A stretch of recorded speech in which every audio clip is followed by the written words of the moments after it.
الله الرحمن الرحيم. الحمد لله والصلاة والسلام على رسول الله وعلى آله وصحبه ومن والاه.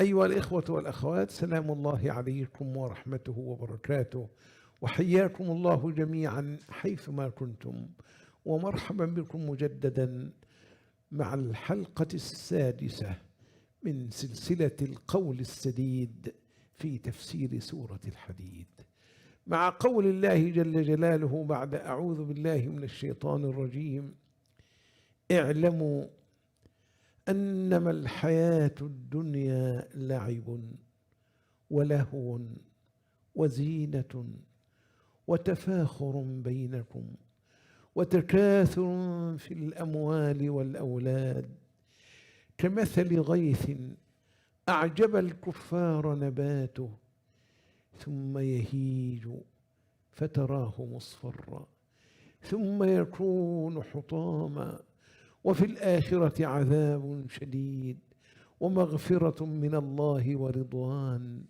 وما الحياة الدنيا إلا متاع الغرور.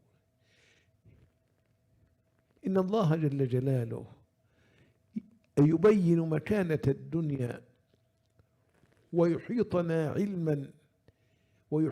علما بحقارتها ومهانتها، حاصل أمرها عند أهلها كما ذكرت الآية الكريمة: اللعب واللهو والزينة والتفاخر والتكاثر في الأموال والأولاد، كقول الله سبحانه: زين للناس حب الشهوات من النساء والبنين والقناطير المقنطرة من الذهب والفضة والخيل المسومة والأنعام والحرث، ذلك متاع الحياة الدنيا والله عنده حسن المآب. ثم ضرب مثلا للدنيا في كونها زهرة فانية ونعمة زائلة، فقال: كمثل غيث المطر الذي يأتي بعد الجدب والقحط والقنوط.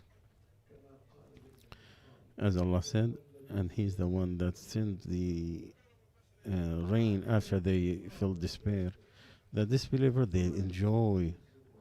The farmers, they are happy with this rain because they put the seed in the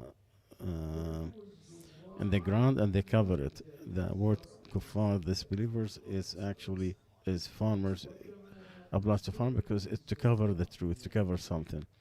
And just like the farmers are happy with the rain that comes after a drought, this life is enjoyed to the disbelievers. They are very happy with it. They are very concerned about this life. And then this cultivation, then you see it yellow. After it was green, beautiful, then it will die. It will be destroyed. This is this life. You grow, then you become young, then you'll become an old. And that's how the human being in the beginning of his life. He is full of life and energy. He is very lenient. He is beautiful. And then he become older and all his features changes. Then he loses his power and then he become an old man, very weak, very seldom moving. As Allah said, Allah, the one who created you from weakness, then He made after weakness power, and then after power another weakness and elder. He creates whatever He wants, and He is the knowledgeable and the expert, the knowledgeable. The summary that is telling us is giving us an indication that this life is nothing but play, and you enjoy, entertain. You are getting distracted with it. It is a garment that you take. It is a multiplication in money and kids, and it is the example of it, just like the rain that came down. That after that, the farmers liked it. Then it become dry and then become yellow and then it'll become destroyed, harsh. And in the end, it is a great punishment from Allah, and also there is forgiveness and satisfaction from Allah. You found this also in some other ayat in the Quran. In Surah Al-Kahf, Allah gave the example of this life, a water that we have descended from the heavens that is mixed with the plantation of earth. Then it became very weak that the wind will take it. And Allah is capable of everything. Money and kids are garment of this life. And the ones that stay with your Lord, the mention of Allah Azza wa Jal is everlasting with your Lord.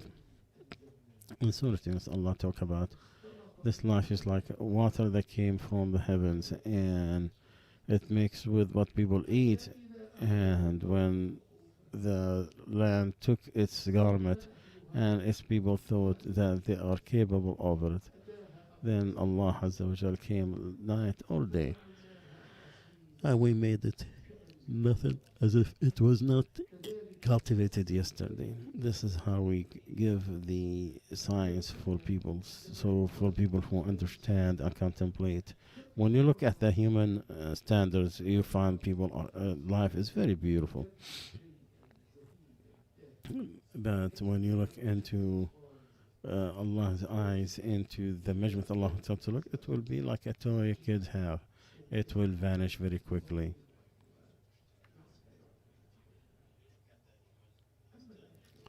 But the hereafter, it has a different manner. It's something that we need to look at it seriously. We have to contemplate, we have to work for, to plan for. In the hereafter, there is a severe punishment and forgiveness also from Allah and satisfaction. It's not gonna finish in 1 second like this life. It is accountability and punishment, and something that we need to look at. And this life is nothing but the deception of arrogance. It's just arrogance that is forgive you, make you forget, and that does not mean that you leave life at all and corrupt it. No, the Quran does not want you to be isolated from humans. He don't want you to stop building it, and because part of the human message, his mission in this life is to build it to. And Allah talked about this when He ordered His Prophet Salah, "Oh my people, worship your Lord. Worship Allah, you have no God but Him. He is the one who created from heavens, from earth, and ask you to build it." So ask for His forgiveness. Allah is close, He answers. You should not be deceptive by this life. Take your share from this life, but don't forget the hereafter. Don't let this life take the hereafter. The Sheikh just wants some poetry with that sense.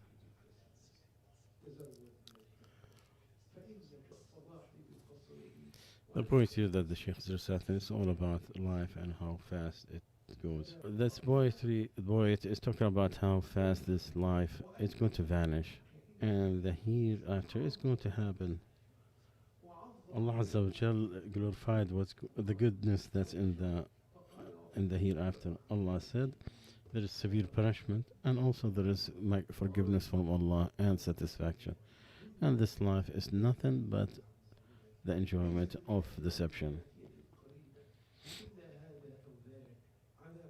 It's either a great punishment or forgiveness from Allah and satisfaction.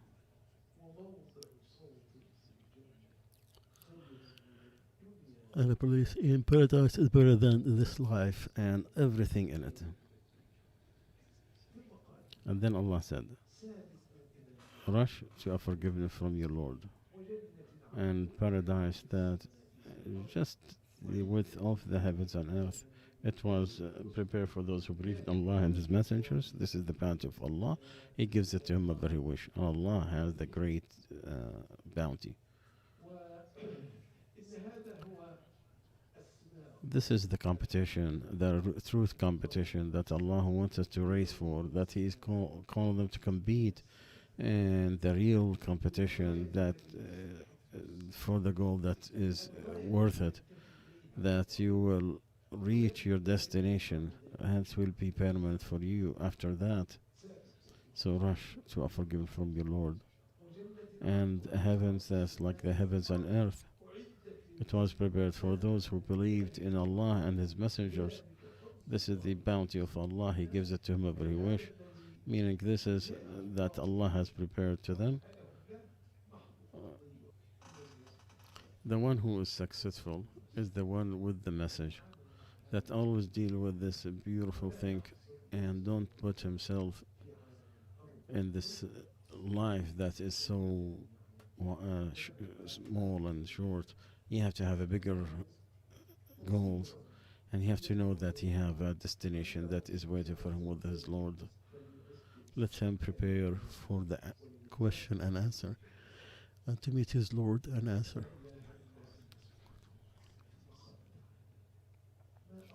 Then Allah said, whatever calamity happens on earth or within yourselves, it is written in a book. Before Allah has started this life, it is easy on Allah. Allah is telling us about His decree. Allah's knowledge has preceded everything, and His writing in the book preceded everything. And Allah created everything, and His wish is on everything, superseded everything, dominated everything. So anything that happened on earth, any calamity within yourself, it is in a book before Allah has created anything. Before Allah,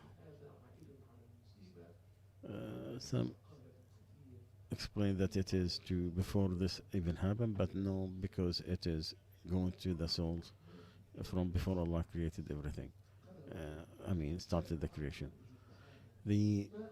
Ask him about what a calamity that's within yourself or within yourself before Allah started it.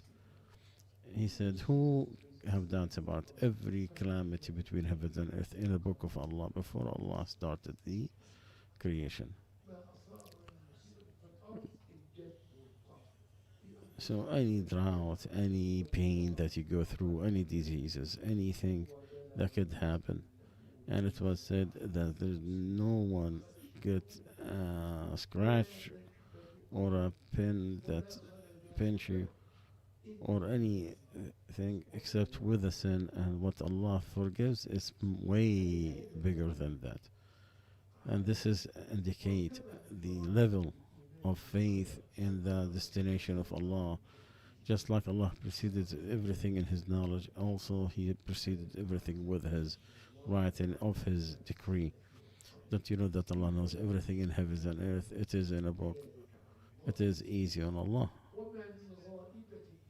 And there's nothing that you don't see in this heavens and earth. It is in a book of Allah, and nothing could overburden your Lord in the heavens and earth. Not even smaller nor bigger. It is written in a very clear book.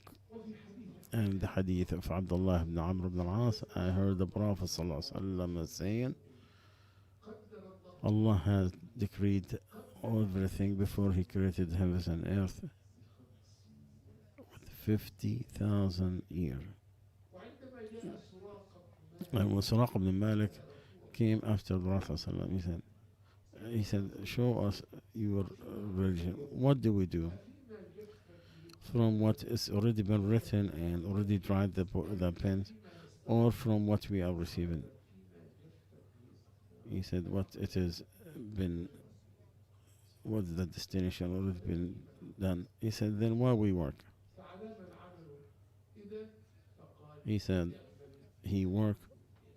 Every person is made for whatever Allah wants. It is easy on Allah.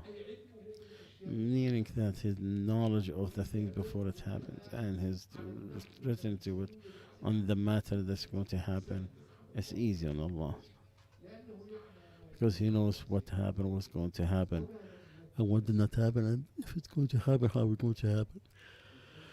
And then he said, you will not be sorry about what you missed, and you will not be happy about what Allah gave you. And Allah Azza wa Jalla don't like those who are arrogantly happy. Like we told you about our proceeding of our knowledge and our writing of everything before it happens, and our decree to everything.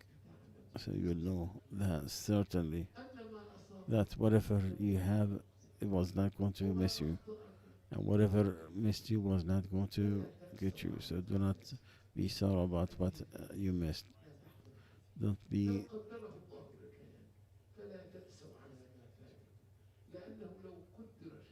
if it was decreed something else, you will see it. And don't be happy if what Allah gave you. Don't be arrogantly showing off of what Allah has given you. That is not your effort, it is from Allah's decree.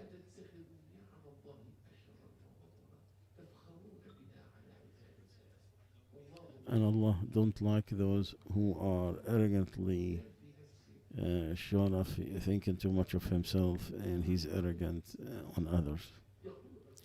Ikrimah, one of the scholars, said, no one is happy and saddened, but make your happiness as gratefulness to Allah and your sorrow as patience.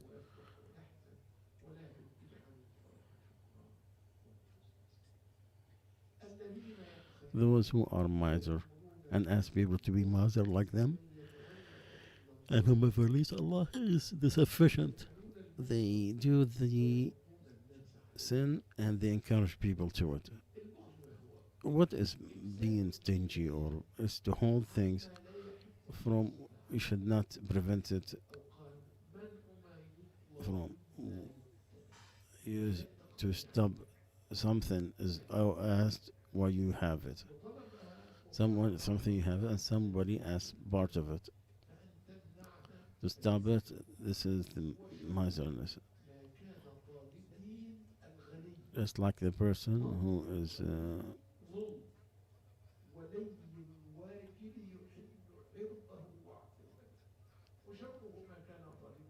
and the worst thing that is no one, especially if no money. So what is to be too concerned for it, to the extreme of it is miserness, and it is is the extreme of being miser.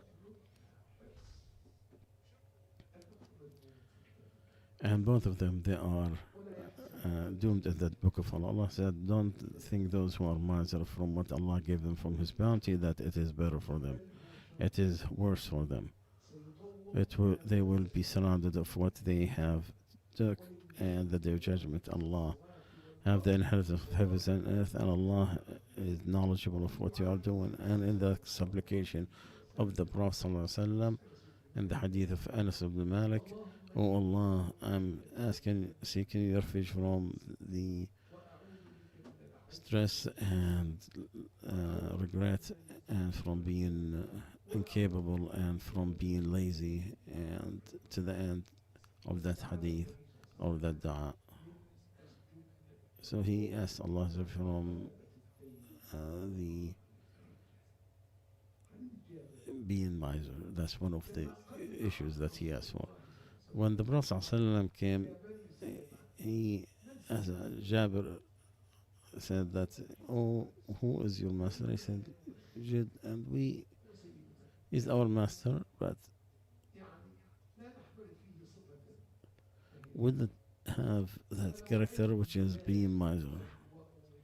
He said, which one is worse than being miser? Your master is Al-Khair, the Al-Amr ibn Juruh.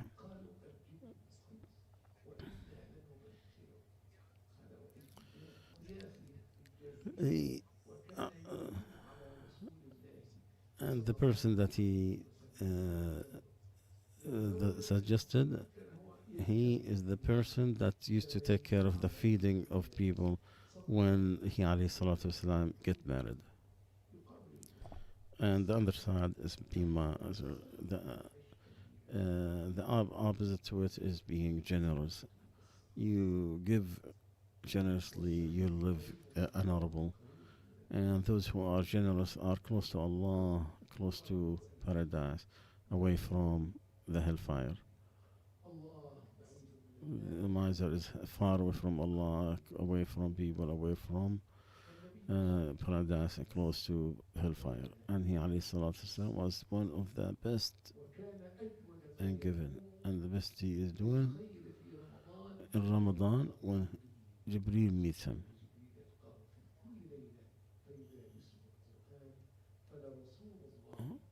And he used to learn the Quran from Jibreel. So he alayhi salatu wasalam was the most generous person in Ramadan, and particularly when Jibreel comes in. Alayhi salatu wasalam.